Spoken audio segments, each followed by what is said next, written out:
Hello, it's me, Recky, together with Carol. and welcome back for one of those videos where someone messed with the wrong country. We like those. But we do like those. We do enjoy those. This is, of course, from a video from one of my favorite channels called Beyond Military, and this is the Houthis attacking the wrong U.S. helicopter, and the Houthis are messing about. To be honest, they have been active since the 90s, I think, and there's a movement from Yemen, a political movement, and I think United States are kind of fed up with their bullshit. Yeah. And this video would actually tell you or show you that is a fact. I have no idea what this is, but we're gonna find out. Yeah. If you want to check it out by yourself, you find the link for the channel Beyond His Military, and of course, the video we're going to watch will be located down there in the description. Go there and give them the support that they so much deserve. I almost swallowed my tongue. Yeah. If you do enjoy this, like and subscribe. Two Swedes reacting to this, and I'm going to enjoy every second. I don't know why, but I do. I like this. Yeah. At 6:30 a.m. local time, two U.S. Navy MH-60 Romeo Seahawks from the USS Eisenhower and USS Gravely were providing top cover for a naval task force as it patrolled the volatile waters of the southern Red Sea. While the patrol had been relatively quiet so far, everything was about to change in a matter of seconds. Unknown to the Seahawk pilots, a formation of Houthi fast attack boats operating near Hodeidah had the commercial escort and its high-value assets in their sights, and they let loose a salvo of guided rockets and bursts of machine gun fire on the Singapore-flagged container ship Maersk Hangzhou as it steamed through the southern Red Sea about 55 nautical miles southwest of Al Hodeidah, Yemen. The Houthi plan was simple: swarm the cargo ship, board her quickly, and seize control before her crew could send a distress signal. But there was just one problem. Two U.S. Navy MH-60 Romeo Seahawk helicopters were already airborne and closing fast. Launched from the USS Dwight D. Eisenhower and USS Gravely, the Seahawks were call signs Lancer 71 and Lancer 72. Their job was to perform maritime security overwatch and investigate any suspicious-looking surface contacts. Pretty easy, right? Well, what they encountered instead was a full-scale hostile boarding attempt underway against a U.S.-escorted commercial vessel. The Maersk Hangzhou had requested assistance the moment the boats closed within visual range. The ship had onboard security contractors with Trident Group, and as soon as the Houthi small boats began closing within 6 nautical miles, they took up defensive positions. Only armed with M4 rifles and an M240 machine gun, their firepower was no match for what the Houthis were packing. On board, the Houthis had rockets, RPGs with thermobaric warheads, and belt-fed PKMs that all outranged and outgunned what the merchant vessel had. That is not a normal pirate. You know, like when the Somalis, they have AKs. Yeah. That's it. They have it. They are packing. And you can see that they are well fed. You know what I mean? Yeah, exactly. They are well fed. Yeah. This is just not the normal pirates. Exactly. Within the next few minutes, the small boats will have closed the distance and be right alongside, trying to board her.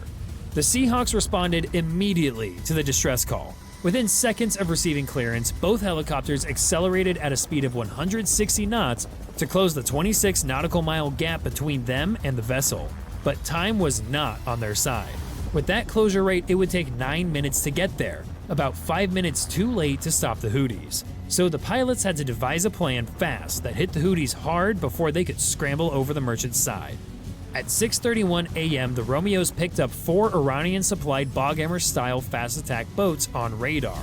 Each boat was 7 to 10 meters long, closing on the Maersk Hangzhou at 50 knots in a tight, converging formation. On board each Boghammer were 3 to 4 Houthi militants armed with PKM machine guns, RPGs, and AK-47 rifles. A pair of them called thermobaric Taba 14 RPGs. These weapons can penetrate up to 300 millimeters of rolled homogeneous armor. The average hull of merchant ships like the Maersk Hangzhou is just 25 millimeters thick, which meant these RPGs could easily slice through the ship. Making matters worse was that every boat was rigged with Starlink terminals, relaying real-time data to command elements in Hodeidah about what was going on. The use of Starlink was no coincidence. These terminals allow the Houthis to accurately coordinate boat swarm tactics, receiving real-time imagery from overhead drones, coastal spotters, and command nodes. This wasn't just a raid, it was a coordinated strike built off Iranian asymmetric naval doctrine. The Maersk Hangzhou, while itself unarmed, wasn't defenseless. At a range of 1,800 meters, her embarked security team opened fire with M240 Bravo machine guns mounted on hardened positions along the stern and port side. They managed to damage one of the boats, but couldn't stop all four.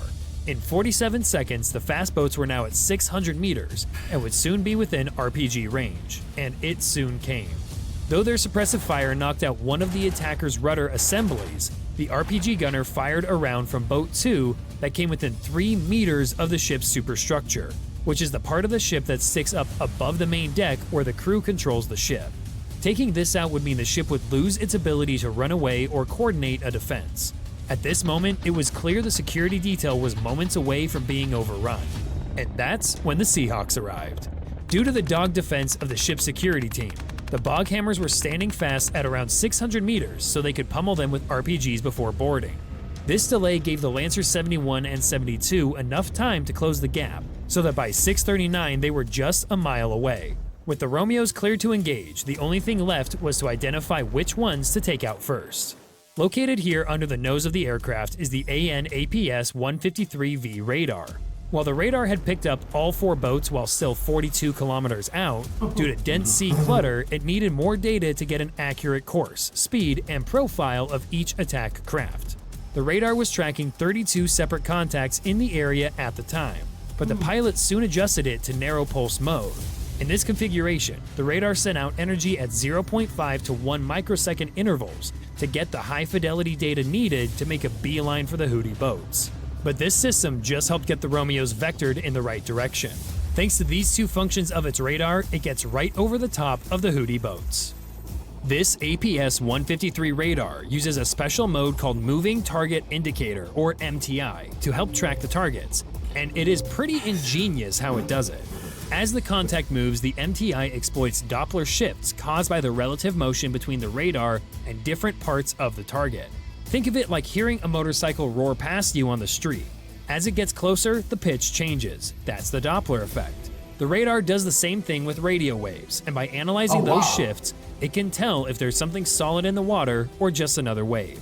That's Once crazy. the MTI confirms there is something there, the pilots can use an inverse synthetic aperture radar, or ISAR, to construct a detailed image of the target using the same Doppler shifts. With confirmation of a moving target and high-resolution images in real time, the pilots now know for sure they have the Houthi boats in their sights. And now it's time to let loose.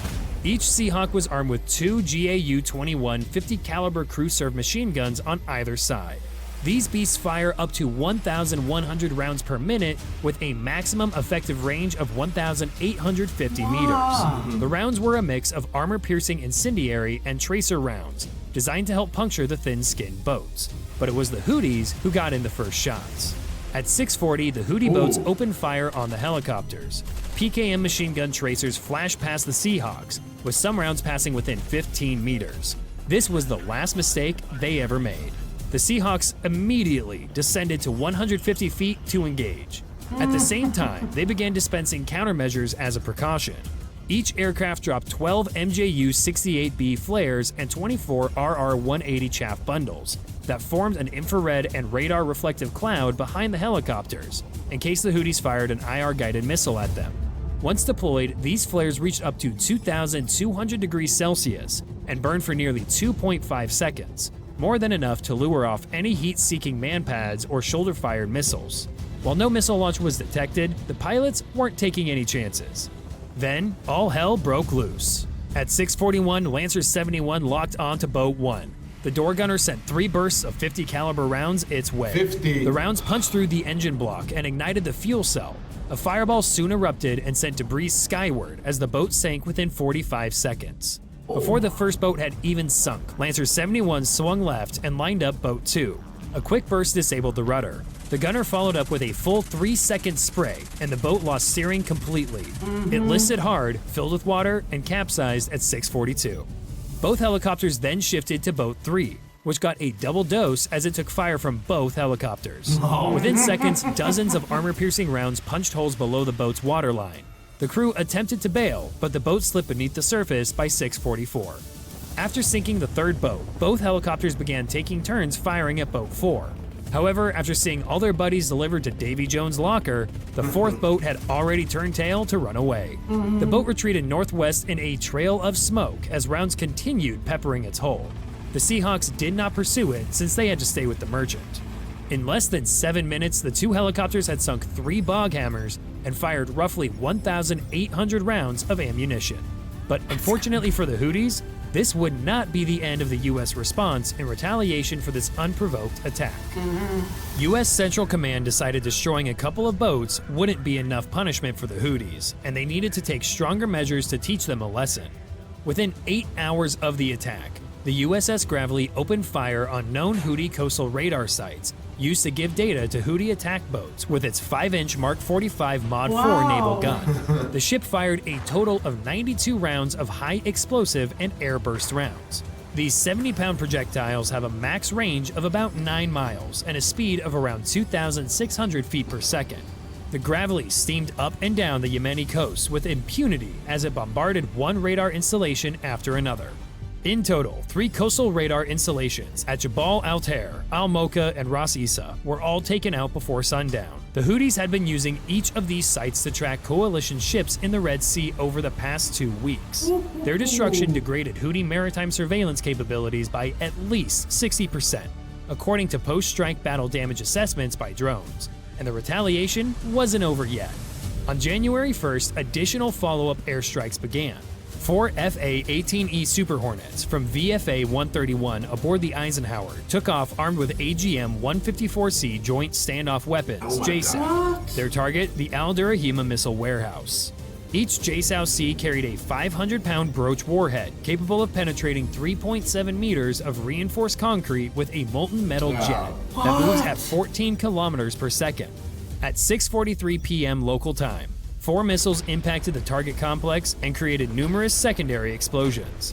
Intercepts of Houthi radio traffic confirmed the destruction of 18 Kasef drones, 4 Noor anti-ship missiles, multiple missile guidance kits, and the elimination of 2 Iranian advisors and 12 Houthi operators. This strike demonstrated that the U.S. response to Houthi aggression was changing.